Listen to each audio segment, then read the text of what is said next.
numbers in the chat box. Cleaning, sterilization, and disinfection chapter, page number 90. So cleaning is the removal of foreign material, example soil, organic material, anything from the objects that is normally accomplished using water and detergents, or sometimes enzymatic products. Okay, if it is fiber optic items and all, enzymatic cleaners are used. Thorough cleaning is required before any high-level disinfection and sterilization. Without cleaning, sterilization or high-level disinfection cannot be done, because if the instrument is not cleaned properly, inorganic or organic materials that is stuck to them, okay, that can interfere with the effectiveness of the sterilization processes or disinfection processes. So cleaning is utmost requirement. First, decontamination is done and then cleaning is done. Okay, decontamination is done where the article is being used. As soon as the article is used, decontamination is done that then and there itself, and then cleaning and everything is done in the CSSD. So there are different types of cleaning: manual cleaning, enzymatic cleaning, ultrasonic cleaning, and automated washers. We'll see each one. In manual cleaning, all surfaces, channels, bores of the instrument must be cleaned. The person who is doing the manual cleaning must have to wear personal protective equipments, okay? Gloves, mask, goggles, gown, hair cap, footwear. This has to be worn, and then the manual cleaning has to be done. With manual cleaning, you are able to remove gross soiling by rinsing it just with tepid water. 15 to 18 degree Celsius tepid water is more than enough, just by rinsing it. And any instrument that requires to be deconstructed, okay, assembled, okay, these items have to be disassembled, and then each part of it has to be immersed fully in warm water, which has biodegradable, non-corrosive, non-abrasive detergent, low foaming detergent. Each part has to be completely and fully immersed while doing the manual cleaning, and any visible soil has to be removed. Okay, dry the instrument for further procedures. Once it is dry, then it can be sent for sterilization and disinfection.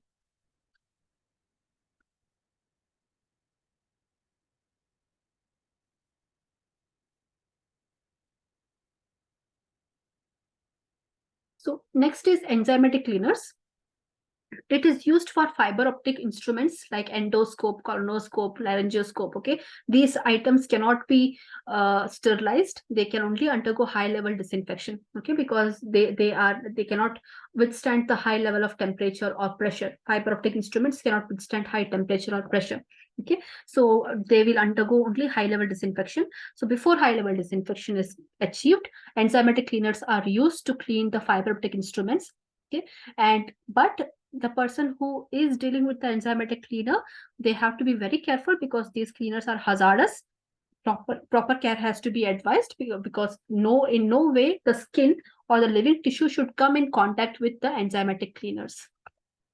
You can see here how, and this orange color liquid that you see it's an example of an enzymatic cleaner, and the person who is dealing with the instruments to clean the scopes and all, they are completely covered. They are also using full PPE set, okay, while dealing with enzymatic cleaners.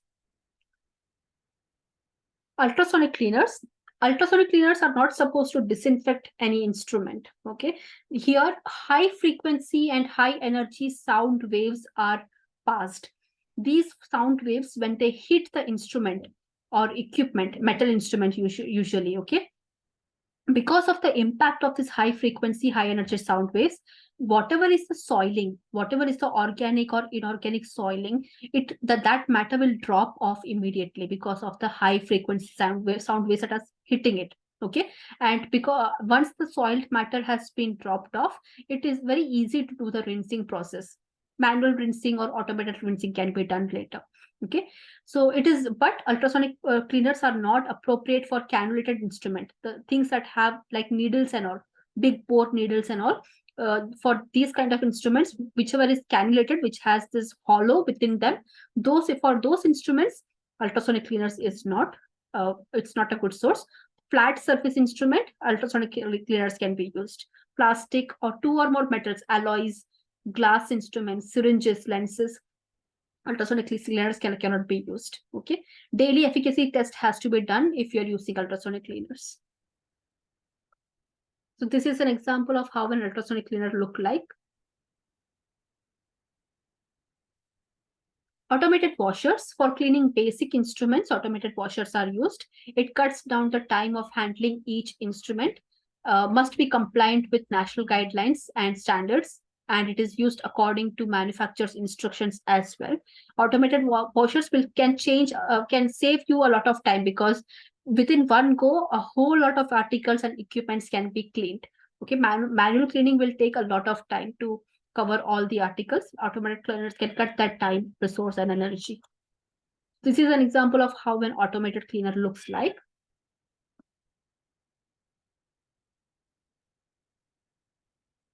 Next, coming to the sterilization process. So sterilization, as described by the CDC, it describes the process that destroys or eliminates all forms of microbial life, and is carried out in a healthcare facility by physical or chemical methods. There are different methods of sterilization. We will see to that each soon. And all the materials that undergo sterilization must be wrapped. Okay, open. No, none of the materials are kept open when it undergoes sterilization. It has to be wrapped properly. Only wrapped and packed materials are considered as sterile. If the wrapping is off and the wraps or the packaging came off, then you do not consider it as sterile. Even if it is not used, it is not considered to be sterile.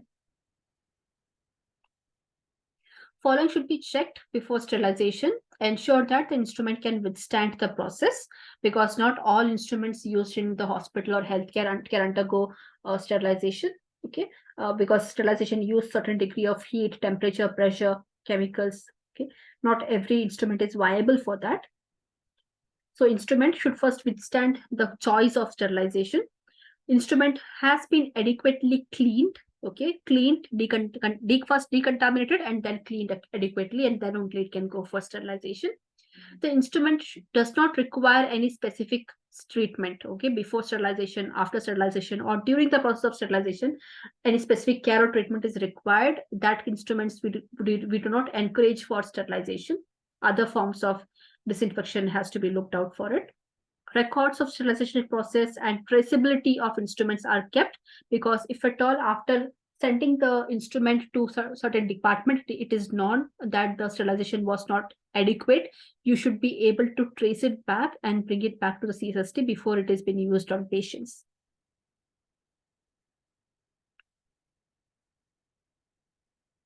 So these are the different methods of sterilization: steam, autoclave, steam under pressure, moist heat, hot air oven, dry heat, ethylene oxide, automated chemical systems, irradiation. Each one of these we will discuss in detail. First is the steam autoclave, steam under pressure, or moist heat method of sterilization. We generally call it as autoclave. Okay, it is referred to as autoclave. The device that sterilizes instruments or other objects using steam under pressure. Okay, the length of full time required for sterilization depends on the temperature, vacuum, and pressure created. This is what CDC has defined an autoclave as. Okay, it's the most efficient and reliable method to achieve sterility of the instruments and equipment. If an instrument has undergone autoclave, it is one of the best and the most well advanced method of sterilization so far. So these are the principles that an autoclave has to undergo. Steam should be present. Temperature is controlled. The high temperature should be there. Pressure is maintained.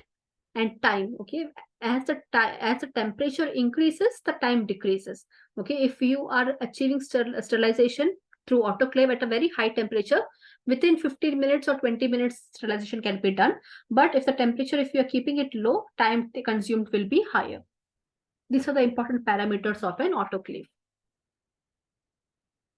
Types of autoclave: downward gravity autoclave or displacement sterilizers. It can come in jacketed and non-jacketed version. So that is the technical part of it. You do not have to worry about it.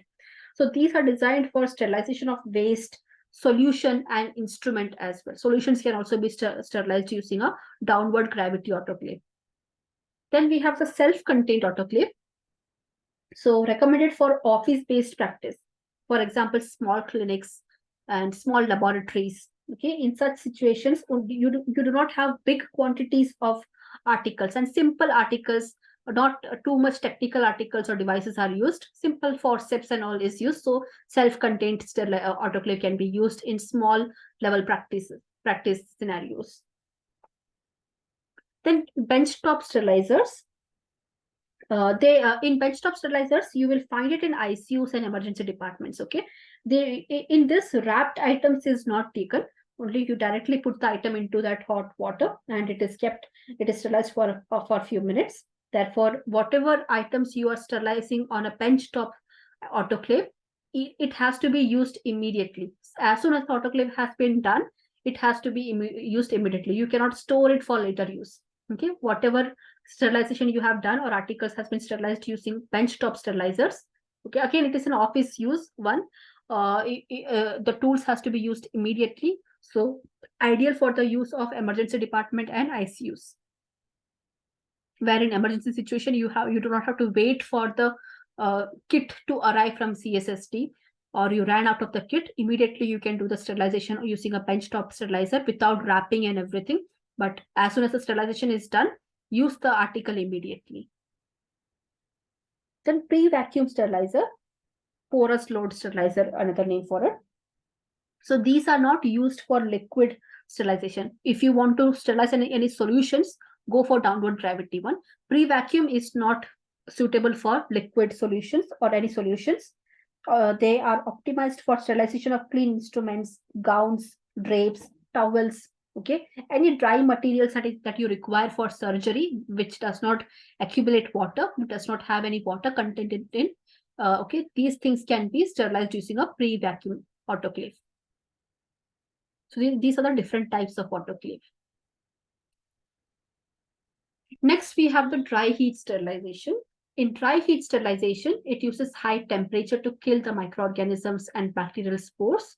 Hot air, it burns up the cells of the bacteria. That is oxidization. Okay, with the process of oxidation means what? You're burning the cells of the bacteria. That's how hot air oven achieves sterilization. It is used on items that cannot get wet. Okay, like powders, oils. Okay, certain glass items.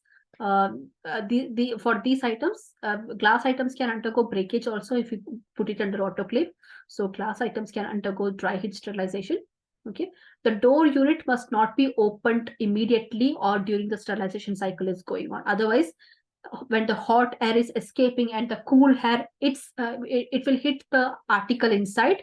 It may cause some damage. Okay, sudden change in the temperature when you immediately open the doors of the hot air oven, sudden change in the temperature can damage articles within. Specifically, if it is glass and all, sudden change can damage the glass. It can cause breakage of glass. So let the hot air oven cool down completely at its own pace and then open the doors of it. This is an example of a hot air oven.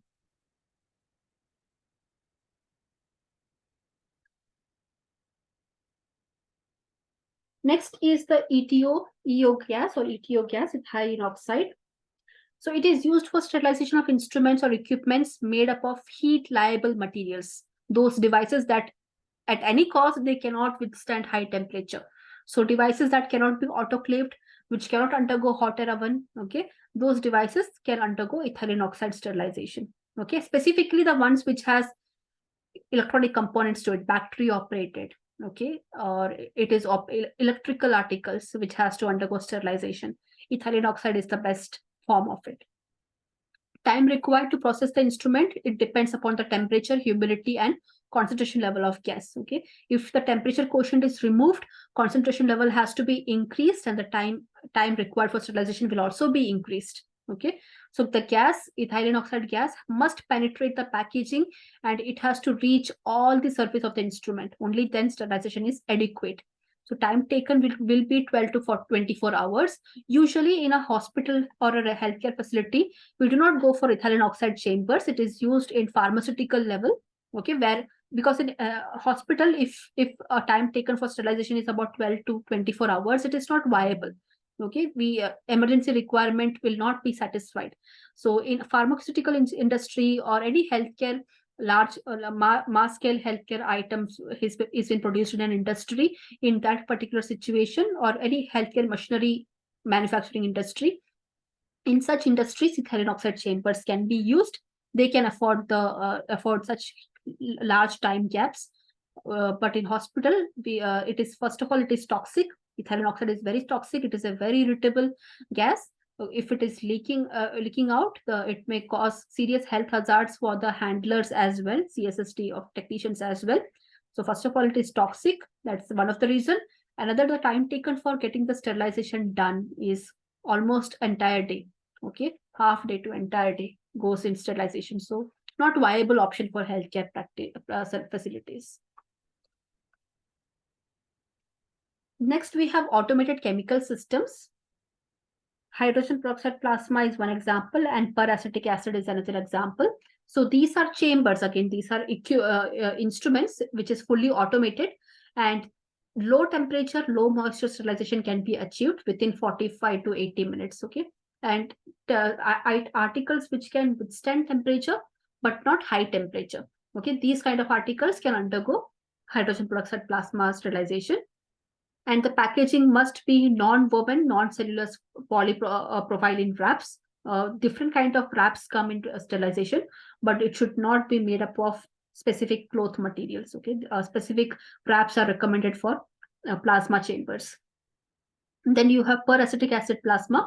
Again, it's a very low temperature sterilization. Peracetic acid of 0.2% is used in this chamber, and it is placed in an environmentally sealed chamber. Fully automated processing system is followed here as well. Within half an hour, sterilization can be achieved with low temperature, and moist heat is used here. So any instrument that cannot withstand moisture, cannot at all withstand even low temperature, they cannot be kept in these chambers. Okay, because some amount of moisture is used in both the methods. Low temperature is also used in both the methods. This is how an automated chemical chamber, plasma chamber, or peracetic chamber looks like.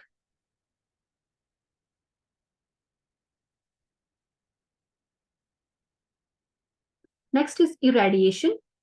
Gamma radiation is available from some commercial gamma irradiation facilities. However, it is not readily available for the use of healthcare facilities because it is high maintenance. It's very costly as well. Radiation form of sterilization is very costly. The upkeep is also costly, and you require specific permissions for it. Okay, if you do not have the nuclear medicine department and all, it is very difficult for its upkeep. Okay, specific permissions, licenses is required for keeping an irradiation chambers available in hospitals. So what is the basic principle of it? This UV radiation or gamma radiation, as soon as they hit a microorganism, a living microorganism, as soon as they are hit by this high frequency radiation, it converts them into a nanoparticle. Okay, and nanoparticles are no longer capable of transmitting any infection. So microorganisms, as soon as they get hit by radiation, they are converted into nanoparticles. Nanoparticles, even if they touch the patient, even if they contact the patient, it is no longer infectious. Okay. Next, coming to the materials used for packaging. Paper can prevent contamination even if it remains intact. It is not torn. Okay, it maintains the sterility for a pretty long period, and it can act as a sterile field as well. Whenever you are unwrapping or wrapping dirty devices after use, you can directly wrap it in the same paper and give it into decontamination chamber. The non-woven disposable textiles is used, disposable ones. As soon as you unwrap it, you have to dispose it. It cannot be reused. Okay. Containers, it can be used only if the material is intended for single treatment or single procedure and for a single patient. The entire container, if it is sterilized, it has to be used on a single patient or on a single procedure, because all the articles will be sterilized together within that container. So appendectomy container or hysterectomy container. So these in this, all the required articles will be there for conducting the entire surgery. And within one go, all the articles will be sterilized along with that container. So that is container form of material. Okay, so these are the three major types of materials used in packaging. Then quality control parameters. This is a checklist. When you are working as an infection control officer, you can make a checklist of its own, like using the same points, and you can check if all these parameters are followed in the CSSD or not. So each load that comes out of the sterilizer or autoclave or hot air oven, okay, it should have a load number, and under the load number, load content should be there. What are the items which are there inside this wrap? Okay, the content should be mentioned. Temperature, at what temperature sterilization was done, how long the sterilization period was going on should be mentioned. What kind of testing you did for the sterilizer, because you have to check the efficacy of the autoclaves and hot air oven on a regular basis. Okay, so the result of that test should be mentioned on this label. Biological testing using bacillus, whatever bacilli you have done, because these bacilli come in ampules. Okay, ampules has to be placed in the autoclave, and autoclave is run regularly. How it is functioning, it will be functioning. At the end of the autoclave cycle, you see the color change in the ampules, because if the color change is there, means autoclave was adequate. If there was no color change, means autoclave was not adequate. We will see that later. Okay, the parameters we will check later. Regular engineering and maintenance documentation, is it maintained or not? Okay, these files are maintained or not in the CSSD. These are the quality control parameters that infection control officers have to check. Then disinfection. The CDC defines disinfection as a process that eliminates most or all of the pathogenic organisms except the bacterial spores. Except for the bacterial spores, all the other organisms are eliminated. So disinfection is usually accomplished with liquid chemicals. High-level disinfection is capable of killing bacterial spores while used in sufficient concentration or for a required amount of contact time. It can also kill the bacterial spores, but not for all the broad spectrum bacteria. Okay, narrow spectrum bacterial spores can be killed, but broad spectrum bacterial spores cannot. Not all of them will be killed using high-level disinfection. And disinfection is not a sterilizing process, and you cannot ever substitute sterilization with disinfection. Okay, it cannot be used interchangeably. Where sterilization has to be done, it has to be done. Only when an article cannot undergo any form of sterilization, disinfection, that to high level disinfection, is the next best option. Okay, but does not mean that disinfection can substitute sterilization. Levels of disinfection. High level disinfection, it destroys all microorganisms except for some bacterial spores. And chemical examples of high level disinfections are glutaraldehyde 2%, EO, and also bacillocid solution 2%. That also comes under high level disinfection. Then intermediate level disinfection, it inactivates Mycobacterium tuberculosis, most viruses, fungi, but it does not kill all spores. Examples of chemicals of intermediate disinfection: alcohols, everything that contains chlorine, bleach. Okay, bleach comes under intermediate disinfection. Hydrogen peroxide, chlorhexidine glutaraldehyde. Okay, they all are examples of intermediate disinfection. Low level disinfection, your soap, hand washing soap, benzalkonium chloride. Okay, so they all come under low level disinfection. Most bacteria can be killed, but not some viruses, fungi. Okay, and resistant bacteria cannot be killed with low level disinfection. Methods of disinfection: first is thermal. Thermal, you use warm water. Okay, heat and moisture is used. It is usually warm water. Whenever you add any disinfectant solution to a warm water, okay, it means you are using thermal form of disinfection. Chemical disinfection, it completely depends on the temperature, contact time, concentration, pH of the chemical used, presence of organic and inorganic matter on the item going to be disinfectant, resistance of bioburden. All these things has to be checked, and then you choose which kind of chemical disinfectant you have to use.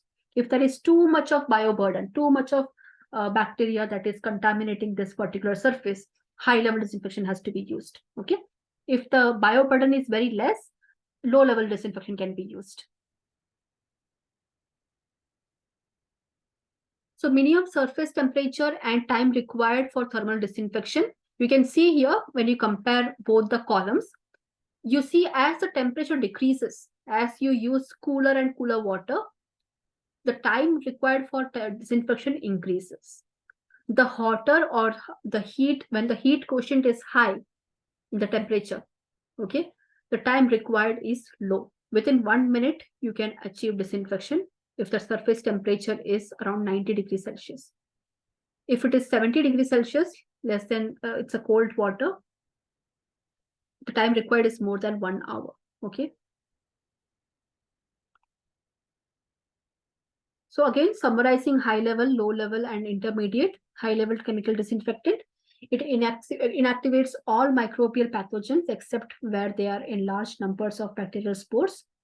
Intermediate level disinfectant inactivates all microbial pathogens except bacterial spores. Low level disinfectant, most vegetative bacteria are killed.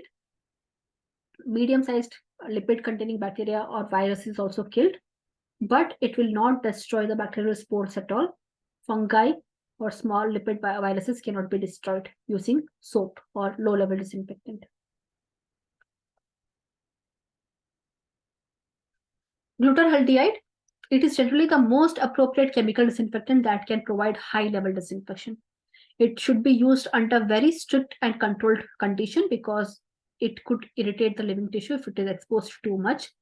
Glutaraldehyde 2% is the most common percentage used. It's more than enough for achieving high level disinfectant infection of endoscope, respiratory therapy equipment. Okay, for any material which can be destroyed by heat or which cannot withstand heat, go for glutaraldehyde 2% solution. Immersion time should be more than 20 minutes. Only then complete high level disinfection can be attained. And any instrument that you undergo, that you choose for high level disinfection, it has to be meticulously cleaned properly. Manual cleaning has to be done, not just automated washers. Manual cleaning of the instrument has to be done before immersing it in glutaraldehyde 2% solutions. These are the common disinfectants used. Sodium hypochlorite, that is bleach, 1% in dilution. Of contaminated, any article contaminated with blood or body fluids can be used to disinfect it using sodium hypochlorite. Bleaching powder, 7 gram per liter if you're using that. That is 70% of chlorine. It can be used to clean toilets, bathrooms, etc. This kind of information you can give to the housekeeping staff when you're giving them health education or training. Alcohol 70% or any spirit. Okay, smooth metal surfaces, tabletops. Okay, these wherever bleach cannot be used. Okay, wherever because bleach tend to take away the colors. Okay, any colored article which has a risk to stain or which has a risk to remove its colors. Okay, in that area bleach cannot be used. So go for spirit or alcohol 70%. Detergent with enzyme, cleaning endoscope, surgical instrument before disinfection, it is essential. Chlorhexidine solution with alcohol or any detergent. Chlorhexidine plus alcohol or any detergents. It's antiseptic on skin, on tissue surfaces you can use. Pre-operative skin preparation. Okay, disinfection of hands, you can use it. Then ammonia compounds, any ammonia-based compounds. It is also antiseptic for cleaning dirty wounds. It can be used. Even you can combine ammonia compounds with chlorhexidine solutions. Chlorhexidine solution is the orange-colored solution that you use as an antiseptic in hospitals and clinics.